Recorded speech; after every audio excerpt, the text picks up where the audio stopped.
Hi guys, so today I wanted to talk about narcissism and the cycle of narcissism, the cycle that narcissists go through in their relationships, and things that you can watch out for, and expect if you're in this cycle of a relationship with a narcissist. So narcissists and narcissism, those words get thrown around very freely these days thanks to social media. Many people that take selfies and things might be labelled as a narcissist, but there's definitely a lot more to it than that. So this narcissist cycle, it's basically three main parts to it, which is the idealise, devalue and discard. So the idealise phase, a bit of a tongue twister, sorry. The idealise phase, well, that will be when you've met your narcissist and they will be absolutely enamoured with you. You'll be idealised, you'll be the best person that they've ever met. You'll be you'll have compliments coming at you left, right and centre, and this is also when they'll love bomb you. So it's it's also known as love bombing, this kind of love bombing phase where they'll literally bombard you with like messages, and they'll just make you feel like you're so loved. They'll literally bomb you with love, and that will be things like it could be anything from including loads of like emojis in their texts and WhatsApp messages, like lots of hearts and those emojis with the heart eyes, and it will be saying things like, I've never felt this way before, and it could be things like you're the only person that understands me, and it'll be all of this kind of stuff which we do say to each other in relationships. But with a narcissist, this will happen very, very quickly. So you'll literally be swept off your feet, and you'll feel like you're swept off your feet because you'll be like, oh, wow, who doesn't want to be told that kind of stuff, But yeah, they'll just love bomb you. So you'll just get like messages and hearts and heart eye emojis, and you might get flowers at work and presents. You might get whisked off on holiday. You might get taken out for dinner, this and that, but it will just be like a whirlwind romance that will be so intense. And the other thing is, which is very important, they will make you feel like you're soulmates, that you're absolutely soulmates, that it's destiny, that it's fate. They may or may not tell you that. They may say, I really believe that we're soulmates, this is fate, this is destiny. They may not say it, they might just imply it. It might be quite subtle. And they might do that by saying things to put ideas in your head so that you think to yourself, oh my gosh, that's my soulmate. It might be things like, yeah, I've never felt this way before, can't believe we met, this is so weird, it's just like it was meant to happen. And they might just kind of plant all these ideas. They might not be as blatant as telling you we're soulmates, but whatever it is, you'll feel like this person's your soulmate. They'll also do this through mirroring. They will literally mirror what you do. That means your body language, the way you move, the way you laugh, the way you talk, the expressions that you say, your accent. They'll mirror you, so you feel like you're on the same wavelength. You'll be thinking to yourself, or you might not even think to yourself actually. You might not be able to explain it, you might not be able to realise it yourself, but something deep inside you will believe that there's a huge connection with this person. But rest assured, this person is actually been studying you, the way that you're talking, the things that you say, the way you laugh, the way you move, he'll be watching that, or she, or whoever it is, will be making very special notes of everything in order to mirror you exactly, so that you feel like you're mirror reflections of each other. The other thing that they'll do is you'll have so much in common with this person. Like literally you'll have so much in common that you just won't be able to believe it, you know. This person will like the books that you've read. He'll be able, or she, I don't know why I keep saying he, sorry, but they'll be able to talk about the subjects that you like.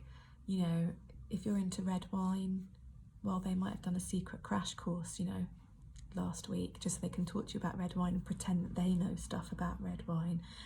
They will like the same films as you, you know, and also they'll probably have watched you on social media. It could even be that if, for example, you've matched online, so many people do nowadays, they might have already had a good look and researched you, so they might already know what kind of things you like, and you know, so by the time you've met, they already know what to say and everything for you to say, oh yeah, me too, me too. It's quite interesting. So yeah, you will be idealized, you will be love bombed in this whole, you know, idealization phase. You'll be like the perfect person for them. You couldn't do anything wrong in their eyes. And you're on cloud 9 at this point. You're like, wow, this is the person of my dreams. I've never felt so special. Oh, I can't believe it. Finally, I've met my soulmate. You know, because the thing is, it's very convincing, you know, and it's very clever. But what will happen next, unfortunately, at some stage, they will start to devalue you. What that means is they'll literally devalue you. You'll literally feel like in the end, you're worth nothing. They won't, you know, they won't give any value to your text messages, anything you do for them. They won't care. They won't want to be around you, probably. They will be cold with you, they'll be distant with you, or they won't be distant necessarily, but they'll devalue things you say. They couldn't be bothered anymore. They're not interested. You know, you've gone from being right up there to basically that, nothing down there for them, you know. The thing is about this, there's such a big push and pull, like, you know, you've been like exploding with love to suddenly being devalued. This literally creates, you know, a chemical imbalance in your brain. Like you're hooked by now because of this push-pull thing. It literally creates an imbalance in your brain. It actually creates something which I'll do another video about, called a trauma bond. And that's, you know, that's why people get hooked, you know, in relationships like this, why they can't help going back. It's because it is like a heroin. You're hooked because of these chemicals that have been created in your brain. But yeah, so it devalue. So it could also be things like they just won't answer your text messages, you know. They just won't bother. They just won't bother. They'll keep you hanging. So you basically start hanging on. So you might not get a reply for a few hours, you know, even though the text message has been read. You won't get a reply for a few hours, a few days, a few weeks, whatever it is. And they'll keep you hanging on, and they know in the meantime that you're thinking, what's going on? And they might send you back a little reply, you know, it might just be like, okay, how are you? Or something really silly like that. That's literally called breadcrumbing, when they're just throwing you a few crumbs to keep you hanging on. But by this time, you're so relieved that you've got an answer that you're like, oh yeah, I knew it. I know everything's fine, you know? And you know, you might be convincing yourself at this point that they've just got some problems, they're feeling a bit depressed. You know, you're convincing yourself in your mind because, you know, sometimes they might just be kind of normal. The thing is, you don't know what's going on in this devalue stage when they're acting in this way. You know, you might start noticing, oh, well, they haven't answered my message, but I know they've been online and they're posting stuff on Instagram and this and that, and they're like liking all this other person's pictures. That's weird. That's probably because behind the scenes, you know, in reality, they could actually be love bombing someone else right now and trying to, you know, get into another relationship. They could be fishing around. They could be liking loads of people's pictures and sending out messages and everything, but they're keeping you hanging on just in case it doesn't work out with someone else. But in this devalue phase, they might also, you might experience gaslighting. Again, I'll do another video about that at some point, but you know, they might behave in a certain way or say certain things to you which are really, you know, out of order, And then they, you know, once you're upset, they might say, oh, I didn't do that. Well, I didn't say that. Why are you so upset? And you start questioning your own sanity. You start thinking maybe you are overreacting, or maybe you did make it up. And, you know, they'll often label you as, you know, the crazy ex, you know. But this is all their own making. This is all part of their plan. So in this whole devalue, the next stage is the discard. So yes, they basically discard you. And that could be, you may or may not realise you've been discarded. You know, it could be, I mean, discard is basically like, that's it. They're probably with someone else and they're not interested. They just don't want to be with you. You know, they may or may not tell you. A lot of the time you just probably won't be told. You might just know because you might suddenly see that they're with a new partner on social media. You know, they might start uploading pictures of them and their new partner with lots of like hearts underneath, and like, you know, they're basically suddenly found their new soulmate and they're love bombing this other person, when a few weeks ago or a few months ago or years ago they were doing the same thing with you. But it's going to go through this cycle. So whatever happens with the new partner, you know, you've been discarded, like completely discarded. That new person's going to go through that cycle. So when you're discarded, it could be, as I said, they may or may not tell you. They might just block you from everything. You know, you might message them being like, what's going on? And they might be like, look, it's just not working out, don't contact me again, bye. You know, they might not give you a reason even. You're literally just discarded, often without a reason. But what will often happen in the future is, and it could be weeks, months, years, it could literally even be years, 2, 3, 4, 5, 10, 20 years, they often come back. You know, they like to have their options around, you know, of all the exes that they've discarded. They like to have them around. They like to try to kind of keep them on standby.